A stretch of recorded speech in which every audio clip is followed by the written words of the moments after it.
Hi friends, আমি সোনিয়া। আমার নতুন একটি ব্লগে তোমাদের সকলকে স্বাগত।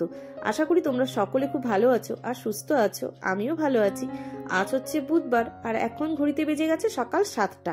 তো আজকে খুব সকালে উঠতে হয়েছে, কারণ গুড্ডুর 7:30 থেকে টিউশনি আছে। তো ভাবলাম যে পরেই পুজো দিব, কিন্তু স্নান না করে তো রান্নাঘরের কোনো কাজই করতে পারছি না। তাই আজকে খুব সকালে উঠে স্নান ধান করে আগে পুজো দিয়েছি। আর কি বলতো, আমাদের এখানে ওয়েদারটা না একটু মেঘলা, তো প্রতিদিনের জামা কাপড় যে কাচাকাচি হচ্ছে সেগুলো না শুকোচ্ছে না ঠিক মতন। তো রাত্রেই মেলে রেখে দিয়েছিলাম, তো সেগুলো শুকিয়ে গেছে। তো সকালবেলা ভাবলাম যে না, এগুলো আগে পরিষ্কার করে নিই। তো ঘর দোর সব পরিষ্কার করে নিয়ে তারপরেই কিন্তু আমি রান্নাঘরের কাজে যাব, কারণ রান্নাঘরের সমস্ত রকম সবজি আমার কাটা আছে। আর কি বলতো, আমাদের পাশের বাড়িরই একজন দাদা এসে কতগুলো মিষ্টি কুমড়া ফুল দিয়ে গেল, তো সেটারই আজকে বড়া ভাজবো।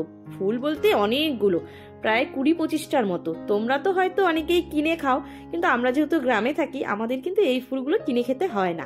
মানে প্রত্যেকটা বাড়িতেই কিছু না কিছু শাক সবজি হচ্ছেই। মানে কি বলতো, আমাদের এখানে জায়গাটা যেহেতু প্রচুর, শহরে তো জায়গা একদমই কম থাকে, তাই কিন্তু সেখানে সবজিটা করতে একটু অসুবিধাই হয়।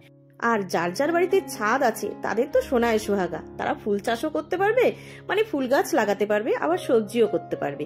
কি বলতো, অল্পটুকু জায়গাতেও কিন্তু মানে একটু মাটি দিয়ে ধনেপাতা গাছ, লঙ্কা গাছ, মানে অসময়ে কিন্তু ঠেকা গাছ চলে যায়। আমার তো তাই মনে হয়। অনেক সময় দেখবে রান্নাঘরে এটা নেই সেটা নেই, মানে সবজির কথা বলছি, তখন কিন্তু ওই গাছ থেকে তুলে এনে রান্না করার মজাটাই আলাদা। আমরা তো তাই করি। আমাদের যদিও ছাদ নেই, বাড়ির উঠোনের মধ্যেই কিন্তু লঙ্কা গাছও আছে, আবার ধনেপাতা গাছও আছে।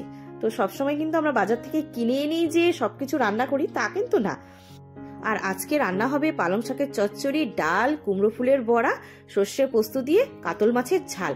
আর সর্ষে পোস্ত দিয়ে যেহেতু করব, তো সর্ষের খোসাও আমি দেব না, আর পোস্তের খোসাটাও আমি দেব না। এই খোসাগুলো দিলে না আমার ভীষণ অ্যাসিডিটির প্রবলেম হয়, তাই এগুলোকে আমি ছেঁকে শুধুমাত্র জলটাকে দেব। এটা দিয়েই মাছের ঝোল দারুণ টেস্টি হয়। তোমরা চাইলে ট্রাই করে দেখতে পারো। আমি তো এভাবেই করি। আর আজকে সকালে খাওয়া হবে, সকালে যে আমরা ভাত খাবো সেটা খাওয়া হবে হচ্ছে পালং শাকের চচ্চড়ি, ডাল আর কুমড়ো ফুলের বড়া দিয়ে। আর আমার এদিকে রান্না হতে হতে ওদিকে গুড্ডু স্নানও হয়ে গেছে, মানে টিউশনি থেকে এসে সোজা ও স্নান করে নিয়েছে। কারণ আজকে আরও একটা টিউশনি আছে, মানে একটার থেকে আসলো আবার আরেকটাতে যাবে, তাই ঝটপট করে আমি এই বড়াগুলোকে এখন ভেজে নেব, কারণ ওকে সকাল সকাল খেতে দিতে হবে। আর কি বলতো, সকালবেলা না ও যে টিউশনিতে যায়, ও তখন কিচ্ছু খেয়ে যায় না, শুধুমাত্র জল খেয়ে ও চলে যায়। তাই এসে না তখন ওর খুব খিদে পেয়ে যায়, তাই সকালে এসে ওকে আমি প্রথমেই ভাতটা দিই, কারণ ও আস্তে আস্তে আবার অনেকটা দেরি, প্রায় 1:30 বেজে যাবে। তো ওদিকে ওদেরকে খাইয়ে দাইয়ে আমি যার যার কাজে তাকে তাকে পাঠিয়ে দিয়েছি।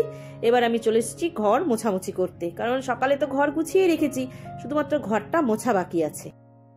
একজন কমেন্ট করে জানিয়েছো যে আমি কি প্রত্যেকদিন ঘর মুছি। হ্যাঁ গো বন্ধু, আমি প্রত্যেকটা দিন চেষ্টা করি ঘর মোছার। কি বলতো, আমাদের বললাম না তোমাদেরকে একদিন যে আমাদের বাড়ি একদম রাস্তার সামনে, তো কি বলতো প্রচুর ধুলো ওড়ে গো। ঘরটা যদি না মুছি না একদম সাদা সাদা হয়ে থাকে, আর 2 দিন অন্তর অন্তর যদি মুছি তাহলে খাটনিটা আমার একটু প্রচুর হয়। তো সব কাজ সেরে বসে পড়েছি লাঞ্চ করতে। আর লাঞ্চের মেনু তোমাদের তো জানাই আছে, শুধু সাথে আছে 2 রকমের রসগোল্লা। এখানে আছে পান্তুয়া আর আছে গুড়ের রসগোল্লা। তো লাঞ্চ করে না আমি একটু ঘুমিয়ে পড়েছিলাম বেশ অনেকক্ষণ। তো ঘুম থেকে ওঠার পর না অনেকগুলো পেন্ডিং কাজ আজকে আমাকে করতে হয়েছে, অনেক দিনের জমানো কাজ বলতে পারো, অনেক দিনের। কি বলতো, ঘুম থেকে উঠেছি যেহেতু আমার বেশ শরীরটা ফ্রেশ লাগছে, তাই ফুল অন এনার্জি নিয়ে কাজে লেগে পড়েছি। এবার মাসের খরচ এসেছে, তো আটাটাকে না ঠিক চালা হয়নি, মানে ছাকা হয়নি। তোমরা কি বলো জানি না, আমি তো ছাকাও বলি আবার চালাও বলি, সে যাই হোক। তো এবার মাসের খরচের সাথে এসেছিল 5 কেজি আটা। তো আমি অনেকের কাছে শুনেছি প্যাকেট জাতীয় আটাতে নাকি ভুসি একদমই থাকে না। কে বলেছে গো একদম ভুসি থাকে না? এই যে দেখতে পাচ্ছ কতগুলো ভুসি বেরিয়েছে, তো এই ভুসিগুলো না আমি ফেলে দেবো না। আমাদের যেহেতু বাড়িতে পুকুর আছে, তো পুকুরে ওই মাছও আছে, তো এই ভুসিগুলো দিলে না মাছগুলো বেশ সুন্দর খায়, জানো তো, দেখতেও বেশ ভালো লাগে। আর কিছুটা ভুসি আমি রেখে দেবো ওই কাচের বাসন মাজার জন্য। কি বলতো, কাচের বাসন যদি ভুসি দিয়ে মাজা যায় বেশ চকচক করে, একদম নতুনের মতো। তো তারপরে কিন্তু আমি রেডি হয়ে চলে এসেছিলাম বাজারে। আবার বাজারে কি বলতো 10 মিনিটের জন্য গেছিলাম, তাও আবার গুড্ডুর জেদের জন্য। ওর নাকি খেতে ইচ্ছে করছে এগরোল, তো আমাকে বলেছিল যে বানিয়ে দিতে বাড়িতে। তো সবকিছু তো নেই বাড়িতে, শশাও নেই আর টমেটো ছিল না, তাই ভাবলাম যে না, ওকে খাইয়েই নিয়ে আসি। তো একটা রেস্টুরেন্টে চলে গেছিলাম, আর আমি না কিছুই খাইনি, আমার শরীরটা ভালো লাগছিল না। ঘুম থেকে উঠে না শুধুমাত্র জল খেয়ে আমি ওই কাজে বসে পড়েছি, আর কিচ্ছু খাইনি। তো ওই গুড্ডুর জন্যই গেলাম বাজারে, তো ওকে একটা এগরোল খাওয়ালাম। তো এগরোল খাওয়ার পর ওর নাকি এখন খেতে ইচ্ছে করছে চাউমিন। তো আমি বললাম ঝটপট করে খেয়ে নিতে, কারণ স্যার আসবে পড়াতে রাত্রি 8টার সময়।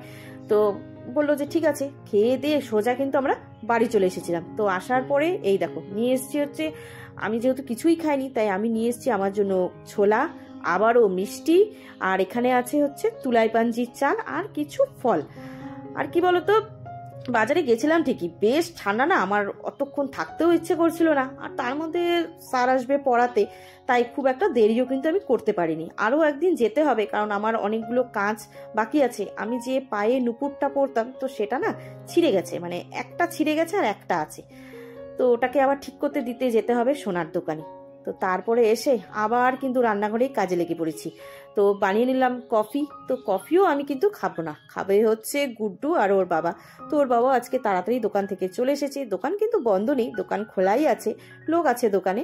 তো এবার ওদের দুজনকে দিয়ে আমার কিছুক্ষণের জন্য ছুটি।